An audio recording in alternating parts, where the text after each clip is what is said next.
средбата на претседателката Силјановска Давкова во Софија, иако разликите на таа средба беа забележителни и потоа нагласени, сепак ценам дека е добро што се случи таа средба. Разликите не треба да значат дека Македонија и Бугарија прекинуваат секаква комуникација. Ние треба да соработуваме и во политиката, и во спортот, и во дипломатијата, и во културата, и во инфраструктурата, и во се друго.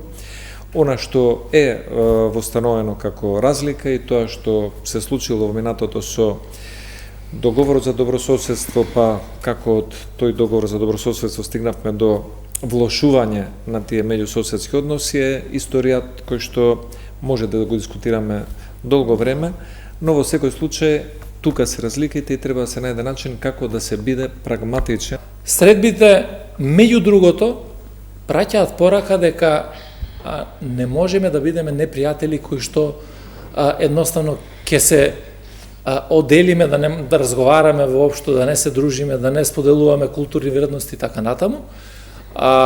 Но сепак сметам дека не беше за очекување дека ќе се поместат одредени позиции, посебно средбите помеѓу двете претседателки на Македонија и на Бугарија. Така да, јас од таа средба не очекував ништо дека може да се помести, чиста протоколарна средба, заради тоа што и да бидеме искрени, не зависи ништо од Гордана Силјановска Давкова, како ќе се одвиваат работите на овој план.